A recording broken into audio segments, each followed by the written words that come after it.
Hello student, मैं गौरव विश्वकर्मा आज आपको क्लास 12th में व्यवसाय अध्ययन में नियोजन के महत्व के बारे में बता रहा हूँ। इसके पहले नियोजन क्या है उसके उद्देश्यों को बताया जा चुका है। फर्स्ट देखिए इसमें क्या है। नियोजन के महत्व में फर्स्ट भावी अनिश्चितताओं तथा परिवर्तनों का सामना।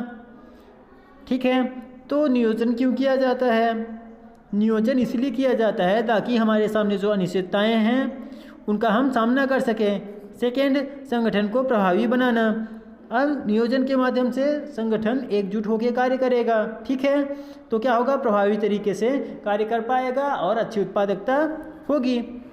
ठीक है, निष्पादन शक्ति अच्छी होगी। थर्ड, एकता एवं समन्वय स्थापित करना। जब हम एक साथ मिलकर कार्य करेंगे, ठीक है, मैं पहले ही बताया कि अच्छी निष्पादन शक्ति कैसे होगी, अच्छा कार्य कैसे होता है, एकता के साथ, समन्वय के साथ। तो इसके माध्यम से, नियोजन के माध्यम से मिलकर कार्य कराने की कला प्रबंध होती है, इसका एक पार्ट है नियोजन। तो इसके माध्यम से क्या होता है, मिलकर कार्य करते हैं, एकता समन्वय स्थापित होता है। फोर्थ है मितव्ययिता। नियोजन का मतलब ही होता है कि हम कौन सी उपयुक्त विधि चुनें जिसके माध्यम से सर्वश्रेष्ठ कार्य संपादित हो। तो मितव्ययिता के माध्यम से क्या होता है, कम से कम में अधिक से अधिक लाभ कमाया जाता है। ठीक, इसलिए इसके महत्व में मितव्ययिता को शामिल किया गया है। फिर कर्मचारियों में कर्तव्य निष्ठा की भावना जागृत करना। अब नियोजन के माध्यम से कर्मचारियों में, जो हमारे कर्मचारी हैं कार्य करने वाले, उनमें कर्तव्य निष्ठा की भावना जागृत की जाती है। नियोजन क्या है, प्रबंध का एक पार्ट है। इसमें और भी कई सारे कार्य होते हैं, जैसे पारितोषिक प्रदान करना, ठीक है, कंट्रोल करना, समन्वय करना। इन सब के माध्यम से कर्मचारियों को एक साथ मिलकर कार्य कराया जाता है और उसमें कार्य के प्रति निष्ठा जागृत करनी पड़ती है, साथ में उनको प्रेरित करना पड़ता है। फिर प्रबंध के अन्य कार्यों के संपादन में योगदान। नियोजन प्रबंध के अन्य कार्यों में भी योगदान देता है। मैंने आपको पहले ही बताया है, प्रबंध के हर एक स्टेप पे नियोजन का अपना महत्व होता है। ठीक, नियोजन प्रबंध के बहुत सारे कार्यों में कार्य करता है। जैसे संगठन है तो उनका भी नियोजन किया जाएगा, प्रेरणा देना है, किस तरह से हम करेंगे, उनको प्रेरित करेंगे पारितोषिक देके, ठीक है, आर्थिक हो गया या अनार्थिक प्रेरणा होगी, इन सब के लिए योजना बनाई जाती है। तो इस तरह क्या होता है, हर एक स्टेप पे इसका योगदान होता है। फिर 7 पॉइंट आत्मविश्वास एवं प्रेरणा में नियोजन के द्वारा क्या होता है, जब कार्य को हम पूरे एक सिस्टम के माध्यम से करेंगे तो क्या होगा, हमें आत्मविश्वास होगा, हम इस तरीके से कर रहे हैं तो कार्य सिद्ध होगा ही और हम उसके लिए प्रेरित भी रहते हैं। फिर साधनों का अधिकतम उपयोग संभव। अब मितव्ययिता के साथ जब हम कार्य कर रहे हैं तो उसका अधिकतम उपयोग भी किया जाएगा। ठीक है, कि अधिकतम उपयोग कैसे किया जाएगा, जब हम कम से कम में अधिकतम उत्पादन करेंगे तो साधन जो हमारे पास हैं उनसे से अधिक क्या बना सकते हैं, हम इकाइयाँ तैयार कर सकते हैं। तो साधनों का अधिकतम उपयोग हो पाएगा, उसमें किसी भी तरह की क्या होगी, मतलब ऐसा नहीं होगा कि हमारा जो साधन है, रॉ मटेरियल है, कुछ भी है वो फिजूल जा रहा है। 9th पॉइंट प्रतिस्पर्धा शक्ति में वृद्धि। अब प्रतिस्पर्धा शक्ति में वृद्धि कैसे होगी, नियोजन में क्या होता है कि जब कार्य योजना बना के किया जाएगा तो हमारी जो प्रतिस्पर्धी कंपनियां होंगी, व्यवसाय होंगे, उनसे प्रतिस्पर्धा करने में आसानी होगी, हमारी शक्ति बढ़ जाएगी। ठीक है, क्योंकि हम नियोजन के माध्यम से योजना बना के कार्य कर रहे हैं। 10th पॉइंट है निरंतर विकास एवं सुधार।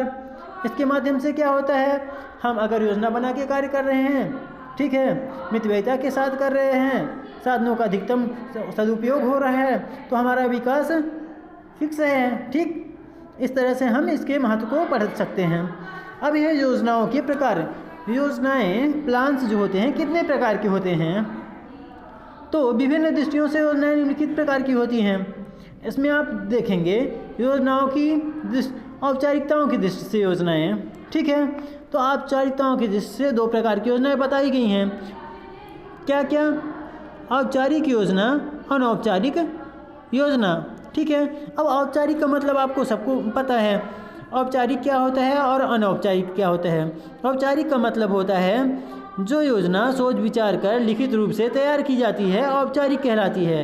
अनौपचारिक का मतलब होता है जब लिखित न होकर केवल प्रबंधक के जो, अब योजना का मतलब है हम व्यवसाय पढ़ रहे हैं, ठीक है, तो जो व्यवसाय का स्वामी होगा, प्रबंधक होगा, उसके मस्तिष्क में जो सारी चीज़ें होती हैं लिखित फॉर्मेट में नहीं होती, वो क्या कहलाएंगी, अनौपचारिक होंगी, सिर्फ उसके माध्यम से कह दिया जाएगा और वहाँ पे वो कार्य किए जाएंगे। अब नेक्स्ट बात करते हैं औपचारिक योजना। आप समझ गए हैं औपचारिक दृष्टि से दो प्रकार की होती हैं। दूसरा है समय की दृष्टि से। समय की दृष्टि से योजनाएं कितने प्रकार की हैं, ठीक है। तो अल्पकालीन और दीर्घकालीन योजनाएं कैसे बनाई जाती हैं, कुछ अल्पकालीन होती हैं, कुछ दीर्घकालीन होती हैं। अल्पकालीन योजनाएं जो थोड़े समय के लिए होती हैं, ठीक है, यह योजना थोड़े समय, 1 वर्ष या उससे कम अवधि की होती है। लेकिन दीर्घकालीन योजनाएं क्या होती हैं, कई वर्षों के लिए होती हैं, ठीक है। जैसे पंचवर्षीय योजनाएं 5 वर्षों के लिए होती हैं, ये क्या कहलाएंगी, दीर्घकालिक योजना कहलाएगी। अब दीर्घकालिक योजना में यह योजना 1 वर्ष से अधिक की होती है, ठीक, पहले।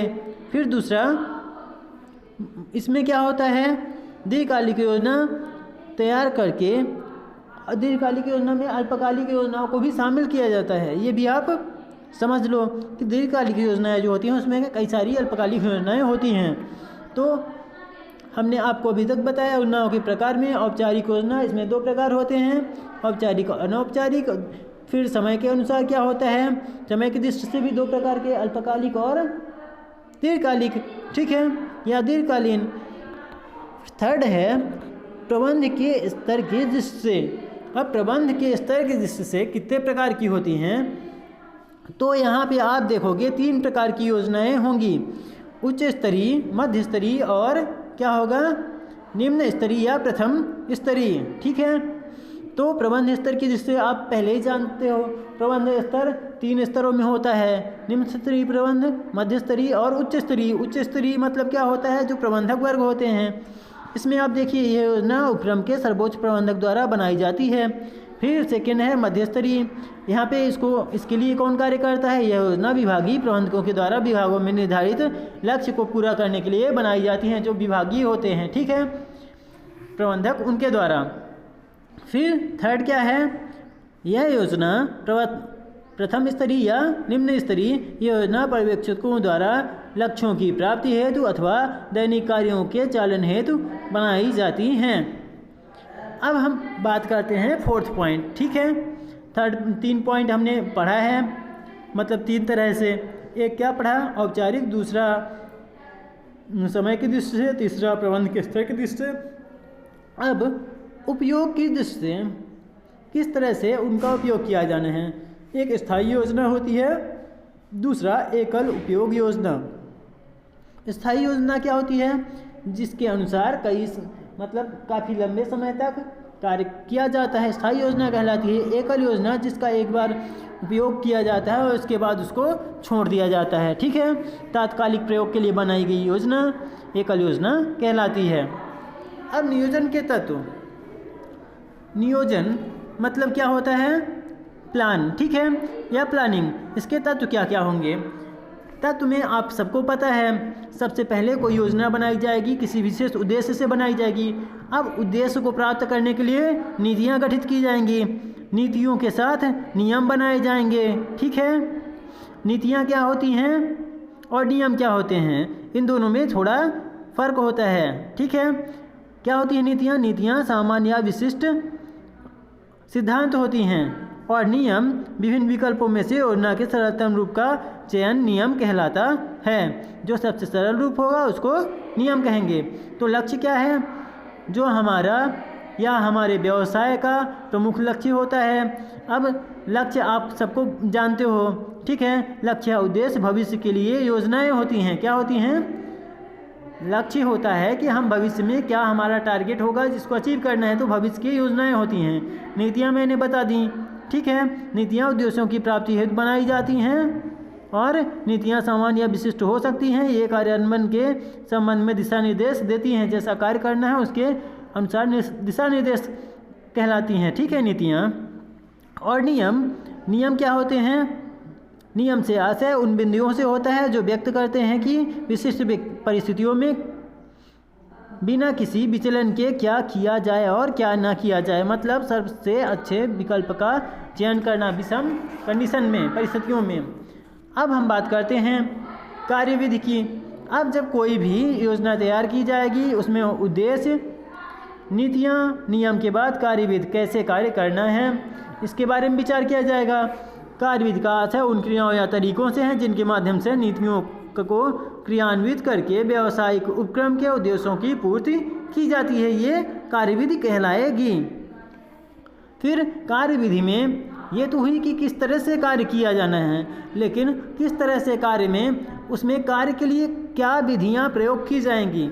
ठीक है, तो कार्य हमारा फिक्स है, तो कार्य में विधियां क्या प्रयोग की जाएंगी, ये विधियां होती हैं। ठीक है, तो विधियां सामान्य और बार बार आने वाले कार्यों को करने और अनौपचारिक एवं प्रमाणिक तरीका क्या होता है। विधियां एक अनौपचारिक प्रमाणिक तरीके होती हैं। विधियां प्रतिदिन के कार्यों के लिए विस्तृत एवं स्पष्ट मार्गदर्शन प्रदान करती हैं। विधियां कार्यों को नियोजित तथा इच्छानुसार पूरा करने में सहायक भी होती हैं। मतलब विधियां क्यों यूज की जाती हैं, मेथड्स, अलग अलग मेथड्स के द्वारा हम अलग अलग कार्यों को तरीके से कर सकते हैं, इसलिए विधियों की आवश्यकता होती है। अब जब नियोजन तैयार किया जाता है उसमें व्यूह रचना, कोई भी जब कार्य किया जाएगा उद्देश्य उसके निर्धारित करने होंगे, नियम निर्धारित करने पड़ेंगे। ठीक है, कार्य कैसे किया जाएगा, विधियों के बारे में विचार किया जाएगा तथा उसमें व्यूह रचना की जाएगी। व्यूह रचना क्या होता है कि हमारा जो कार्य है, ठीक, वो किस तरह से सबसे अलग हो जिसके माध्यम से उसका कोई तोड़ न हो। ठीक है, कोई भी कठिन परिस्थिति का सामना कर सके। फिर कार्यक्रम का आशय किसी की एक विशिष्ट रूपरेखा है। कार्यक्रम क्या होता है, हमें कोई कार्य करना है, ठीक है, तो कार्य करना है तो उसका मुख्य उद्देश्य क्या होता है आपने देख लिया, नियम क्या होंगे वो भी देख लिया आपने, विधियाँ कौन सी होगी वो भी देख लिया, लेकिन उसका एक रूपरेखा तैयार किया जाता है। रूपरेखा में क्या होता है कि कब से कब तक कैसे हमको करना है, ठीक है, उसका टाइम पीरियड क्या होगा, ये सारी चीज़ें कार्यक्रम में शामिल की जाएंगी। फिर एक कार्यक्रम के लिए बजट का अनुमान लगाया जाता है। ठीक है, अब बजट अल्पकालिक हो सकता है, दीर्घकालिक हो सकता है, वो हमारे कार्य पे डिपेंड करेगा। बजट क्या होता है, किसी भी कार्य को करने के लिए वित्तीय व्यवस्था क्या कहलाएगी, बजट कहलाएगी। ठीक है, तो आज के इस वीडियो में इतना ही। नेक्स्ट हम अगले वीडियो में आपको बताएंगे, तब तक के लिए आप इसको पढ़ते रहिए। Thank you.